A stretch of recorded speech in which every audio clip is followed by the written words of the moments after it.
Kajalgaon ST जौगाखां आफादा गासै 26 क्लाबफोरनो गेलेमु मुवा बेसाद गथायदों। काजलगाव एसटी डेभेलपमेन्ट बोर्ड सब डिभिजननिफ्राय दिनै 14 नं चिरांदुवार UPPL ब्लकनि सिङाव थानाय गासै 26 क्लाबफोरनो गेलेमु मुवा बेसाद गथायदों। बे हाबाफारियाव बाहागो लाफैनानै काजलगाव एसटी डेभेलपमेन्ट बोर्ड सब डिभिजननि मासिगिरि फुंबिलि बसुमतारी, सोद्रोमा रन्जन नार्जारी, 14 नं चिरांदुवार UPPL ब्लक आफादनि आफादगिरि बिरदाव मुसाहारि, नेहाथारि निखिल बरगयारि मोनहा गेलेमु मुवा बेसादफोरखौ राननानै होयो।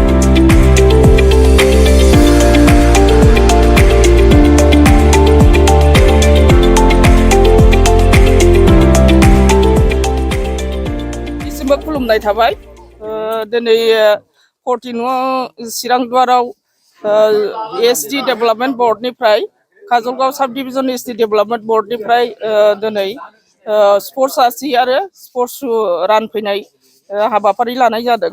बेवहाय 14 नं चिरांदुवार हिसाबै स्पर्ट्स आरसिया गासै 26 सेट आरो स्पर्ट्स शुआ 82 बेखौ दिनै बेनिफिसारि फंबायफोरनो राननानै होनाय जाबाय, जाहाथे बिथांमोनहा गेलेनाय बिथिङाव एसेबाबो आवगायनो हायो। जोंनि बिटिआर सरकारनि नाजानायाव दिनै जों एसटी बोर्डनिफ्राय बेखिनि अनसुंथाइखौ जों होफैनो हादों आरो। दिनै मोनबेसे क्लाबफोरनो बेफोरखौ राननाय जादों?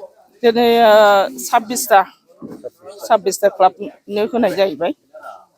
माखासे जोंनि लाइमोनफ्रा गेलेनाय बिथिङाव दावगाबोगासिनो दं आरो फैबाय थानाय समाव लाइमोनफोरखौ माबायदि गेलेनाय बिथिङाव दावगाबोनो?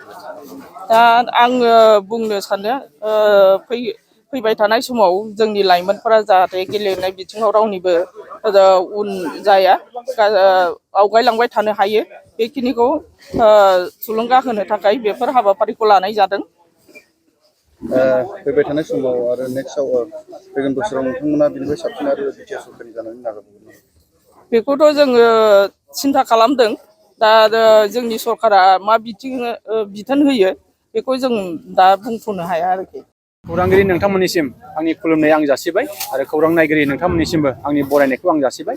दिनैहाय जोंहा खोब गोजोनथाव बाथ्रा, जोंनि काजलगाव साब डिभिजन एसटी डेभेलपमेन्ट बोर्डनिफ्राय दिनैहाय नैबे जोंनि 14 नं चिरांदुवार समस्तियाव गासै 26टा रेजिस्टार जानाय क्लाबफोरनो जोंहा दिनैहाय गासै 82टा जे जोंहा जरा बुट जों मोननो हादों आरो जोंहा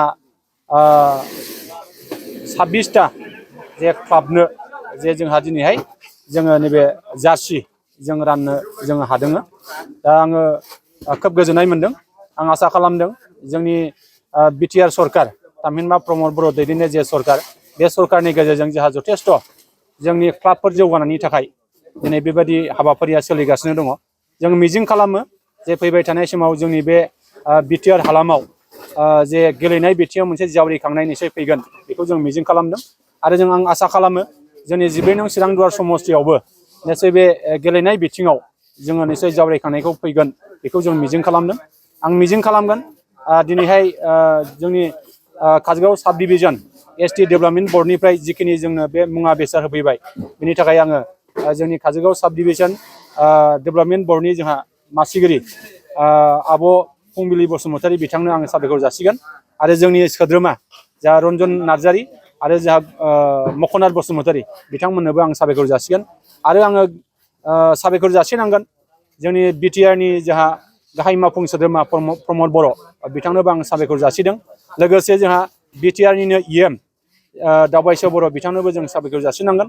दा बिथांमोननि गोख्रों नाजानायावनो नैबे जोंनि क्लाबफोरनि जे जौगानाय, बे जौगानायखौ जोङो मोननो थांगासिनो दङ आरो जों मिजिं खालामगोन जे थांनाय समाव जोंहा ISPL जे जादोंमोन, बे ISPLनि गेजेरजोंबो निश्चय जोंनि लाइमोनफ्रा निश्चय गेलेनाय बिथिङाव जावरिखांनाया फैगोन, बेखौ जों मिजिं खालामदों। आरो दिनैहाय दा फिफा वर्ल्ड काप बियो जागासिनो दङ काटाराव आरो बेखौ जोंनि साफ्रोमबो लाइमोनफ्रा निश्चय नायनानै बिनिफ्राय निश्चय जोङो माखासे गेलेगिरिफोरनि जे रोंगौथि, बे रोंगौथिखौ जोङो सेनायनि जे बेबस्था, बेखौ जों खालामनो हानांगोन। आं मिजिं खालामो जोंनि फैबाय थानाय समाव जोंनि बिटिआर सरकारनिफ्राय जेरै फारफ्रोमबो बिथिङावनो जोङो जोंनि समाज जौगानाय, राव जौगानाय, थुनलाइ जौगानाय, गेलेमु जौगानाय बायदि बिथिङावनो जों निश्चय जावरिखांनायखौ जोङो लाबोनो हागोन आरो बेनि गेजेरजों जोङो ओनसोलाव गोजोन मोनसे थासारि जौगाखांनायनि मोनसे थासारि जों बेखौ मोननो हागोन बेखौ आं मिजिं खालामो। समावहाय गोबां लाइमोनफ्रा गेलेनाय बिथिङाव जे फैगासिनो दङ बिथांमोनखौ गेलेनाय बिथिङाव बाहागो लानो मा खावलायनो? आङो नैबे हाबाफारिनि गेजेरजों गोदान जोलै लाइमोन सेंग्रा सिख्लाफोरखौ आङो खावलायनो लुबैदों जे जोंनि मोनसे समाव जोंहा रेजिस्टार जानानै दंमोन क्लाबा रेजिस्टार जायै जोंहा क्लाब दंमोन दा बिथांमोना मोनसे समाव एसे गेलेनाय बिथिङाव बाहागो लादोंमोन नाथाय दा जोङो बे क्लाबफोरखौ एसे उन्दुस्रिनानै थानाय बायदि जों मोनदों आरो लाइमोनफोरखौ जों दा खेला दुलायाव मोजां बाहागो लायालाबानो बायदि बायदि माखासे समाज बेरेखा हाबाजोंसो गोफबनायखौ जों नुदों दा बेफोर गासिबो समाज बेरेखा हाबाफोरखौ गारजोबनानै गावखौ दानांगौनि थाखाय गावखौ गायसननांगौनि थाखाय गावखौ फोजौनांगौनि थाखाय लाइमोनफ्रा निस्सय गेलेनाय बिथिंजों लोगोसे फरायनाय गासै बिथिंखौनो जोङो निस्सय बजबनानै खामानि मावनांगौ दं होननानै आं सानो।